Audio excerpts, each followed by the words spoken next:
Halo rekan trader, jumpa lagi dengan saya, Rob, Chameleon Trader. Terima kasih Anda sudah berkunjung, dan bila Anda belum subscribe channel ini, silakan pencet tombol subscribe dan aktifkan loncengnya. Dukung channel ini agar bisa berkembang untuk bisa terus memberikan informasi seputar dunia pasar modal Indonesia. Oke, pada video kali ini kita akan membahas ya beberapa saham dari sektor tambang ya. Oke. Nah, untuk yang pertama kita akan melihat saham Merdeka Copper Gold ya, dari sektor tambang emas ya. Nah, dan kita lihat dapat di sini kita lihat ya. Dari awal September memang MDKA ini dia bergeraknya downtrend ya. Dapat kita lihat di sini. Dan kemudian di pertengahan sampai akhir ya, di sini dapat kita lihat MDKA bottoming ya. Dan bergerak sideways ya. Tapi kita lihat candlenya turun, tekanan jual, dan dapat sini kita lihat sudah mulai diakumulasi dan membentuk base ya, dan bottoming ya. Di kisaran range-nya 1500 sampai 1615 ya. Dan dapat kita lihat di awal Oktober ya, pergerakan sideways ini ya, atau big base ini akhirnya MDK berhasil keluar ya dari sideways-nya, dan juga keluar ya dari downtrend-nya ya. Dia keluar dan dapat kita lihat di sini bergerak uptrend ya. MDK bergerak uptrend yang juga dikonfirmasi dengan kenaikan ya, break dari resistnya di 1725 ya, dan membentuk higher high di sini ya. Jadi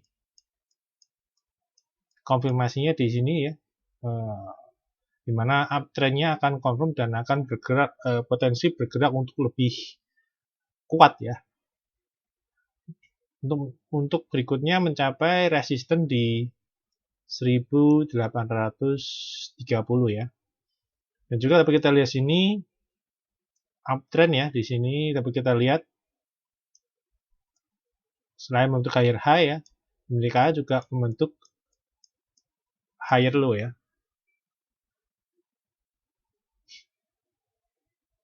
Dan ini volume ya, ketika dia break downtrend ya, dan juga ini volumenya cukup besar ya, dan dia dari indikator MACD-nya dapat kita lihat di sini berhasil golden cross, dan terlihat akumulasi belinya sangat kuat ya, dapat kita lihat di sini. Oke, berikutnya kita akan melihat bagaimana pergerakan asingnya ya di saham MDKA ya. Nah, MDKA terlihat mulai ya per akhir September lihat mulai diakumulasi ya, dan Oktober ini terus berlanjut. Jadi untuk MDKA terlihat gerakannya searah ya dengan pergerakan asing ya, dimana kalau asing jual dia akan turun ya, seperti di bulan Agustus, dan sampai pertengahan September dia turun, dan ketika asing melakukan pembelian, MDKA cenderung bergerak naik ya. Jadi apabila pergerakan sahamnya seperti ini, jadi analisa foreign bisa dilakukan ya, karena berkorelasi ya. Oke, berikutnya kita akan melihat harga komoditi dari emas ya, hari penutupan malam ya, penutupan malam hari naik tinggi ya ternyata ya. Naik tinggi plus 2, jadi ada kemungkinan MDKA Senin akan lanjut naik ya, dan kemungkinan besar bakal gap up ya, dan untuk langsung menguji resist di 1830. Oke, berikutnya kita akan membahas saham berikutnya ya. Ya, kita pindah selain di sektor emas, kita akan melihat komoditi tambang lainnya yaitu tin ya. Nah, ini timah ya. hari Jumat kemarin ya, dapat kita lihat di sini keluar ya dari downtrendnya ya. Dapat kita di sini dia keluar dari downtrend ya setelah dari akhir September sampai Oktober ini terlihat membuat base ya, bikin base juga dan bottoming ya dengan support di 670 ya. Ini ya awal-awal Oktober ya, Tima sudah mulai ya break ya, keluar dari sideway-nya ya, dan kemarin Jumat lanjut naik dan keluar dari downtrend dan menguji resist di 735 ya, potensi ke depan ya. Tima akan menuju ke resist berikutnya yang ada di 820 ya. Dapat kita lihat di volumenya cukup bagus ya, akumulasi terus berjalan ya. Didukung MACD-nya juga cukup positif ya.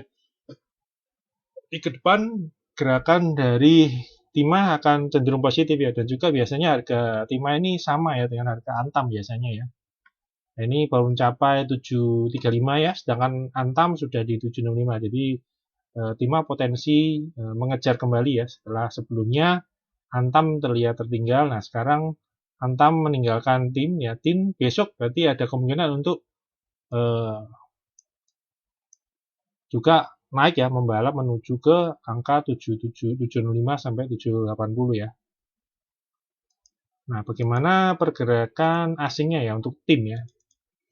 Nah, di sini tim asing cenderung tetap akumulasi ya, walaupun harga tim turun, timah turun ya, namun asing masih rajin mengumpulkan ya, atau membeli timah ya, walaupun tidak sebanyak di bulan Agustus ya, di mana harga terdorong naik banyak sekali ya. Di sini dapat kita lihat ya.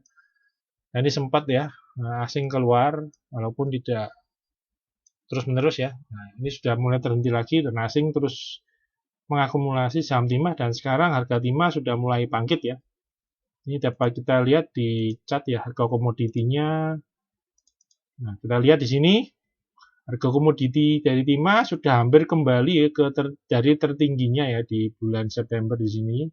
Harga timah udah di sini ya. Nah, di sini dapat kita lihat bahwa harga timah ini, nah, chart timah ya, agak sedikit tertinggal ya. Nah, di mana harga komoditinya sudah hampir mencapai tertingginya September, berarti harusnya ya harga timah harusnya mencapai 800-an dan ya. Nah, ini ada potensi besar bahwa ke depan ya, minggu depan ada potensi timah akan lanjut naik ya, apabila Senin harga komoditi tidak tetap bergerak naik ya.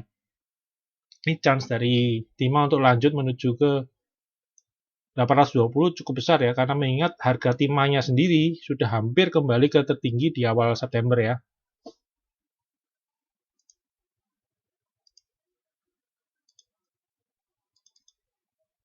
Oke.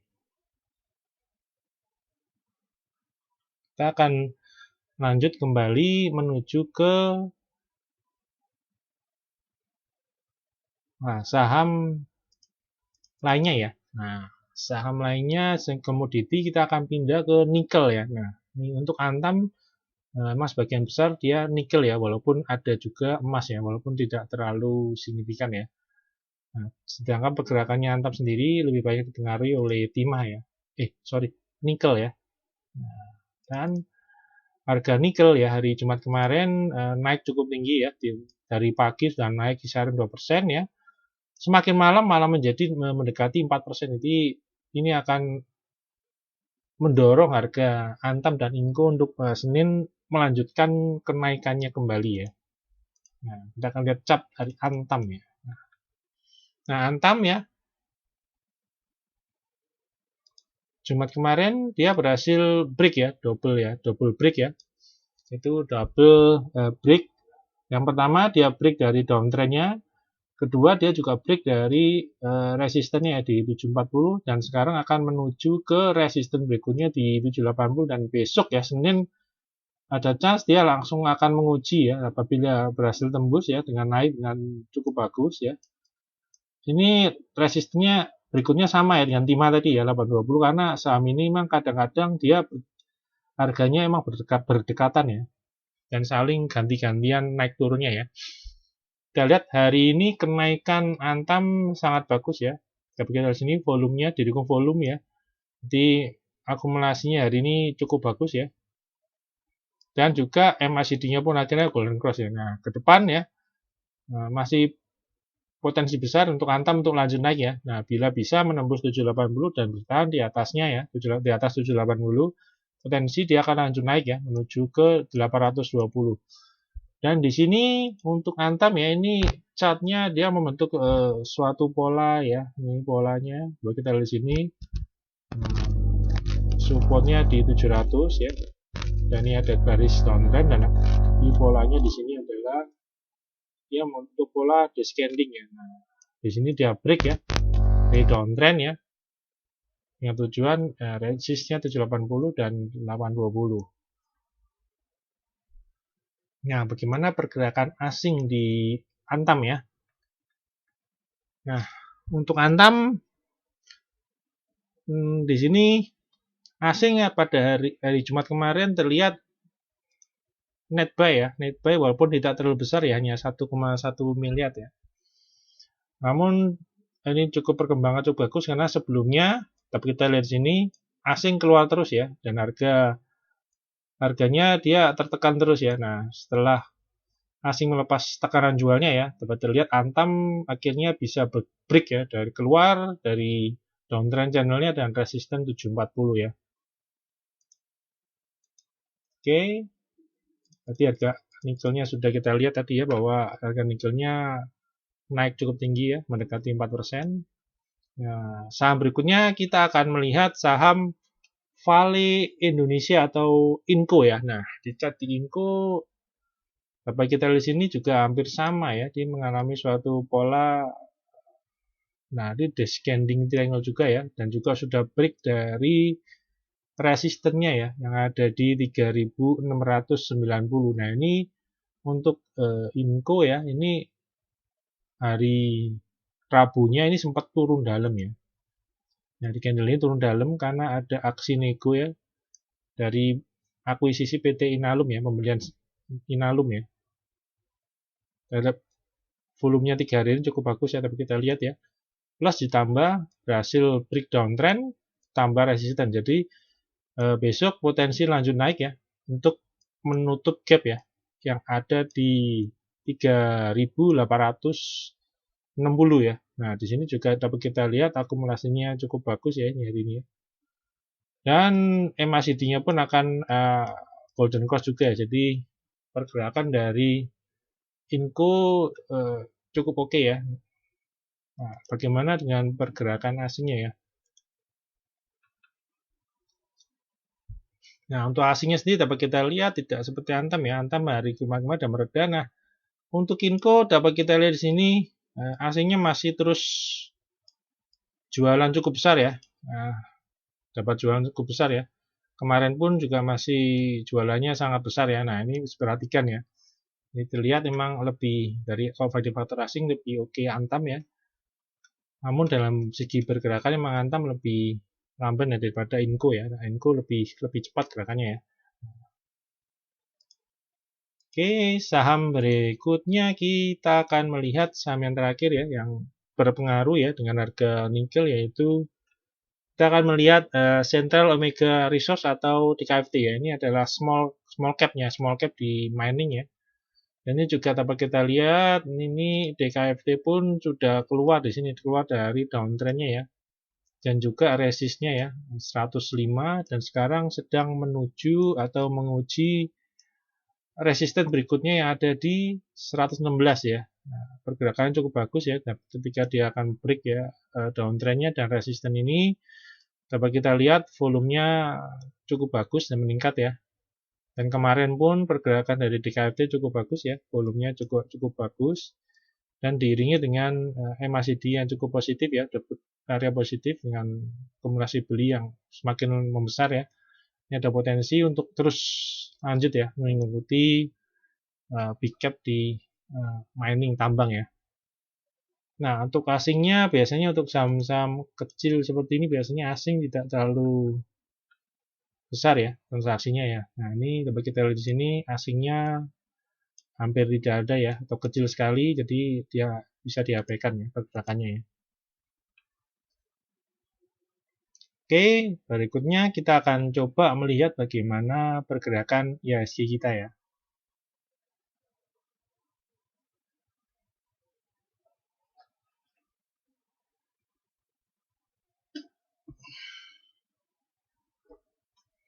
Oke, nah, kita lihat bagaimana IHSG. Nah, seperti minggu lalu ya, bahwa IHSG itu masih cukup oke pergerakannya ya. Nah, sudah mulai pelan-pelan mengakhiri downtrend-nya ya. Jadi masih terus membentuk higher low ya. Nah, higher low terus. Nah, sekarang juga membentuk higher high terus ya. Ini kita lihat higher high terus terbentuk ya. Dan sekarang IHSG mendekati resisten terdekatnya ya di 5075 ya. Dan apabila berhasil tertembus ya, berikutnya dia akan menguji area resisten 5187 dan area gap ya di 5232. Jadi area sini nih akan menjadi target dari IHSG berikutnya ya. Jadi, dan juga IHSG di sini dapat kita lihat candle-nya jadi 1, 2, 3, 4. Jadi sudah 4 hari ya bertahan di atas moving average 20-nya. Jadi IHSG sudah masuk dalam suatu periode yang cukup positif atau periode yang uptrend ya.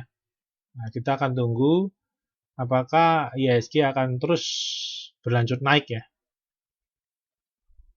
Nah, kita akan harapkan selama bulan Oktober ini akan terus naik ya, karena memang sudah berbeda ya, fasenya sudah berganti menjadi uptrend ya, tidak seperti di bulan September ya, di mana September malah dia turun ya, ketika 4 hari dia turun di atas, di bawah moving average 20, dia akan jatuh. Nah, kita harapkan ini juga sebaliknya ya, ini sudah 4 hari berada di moving average 20, dan kita harapkan IHSG bisa boom naik ya. Oke, untuk pembahasan video kali ini cukup sekian ya. Nah, semoga bermanfaat ya buat rekan-rekan dalam membantu mengambil keputusan beli dan jual ya.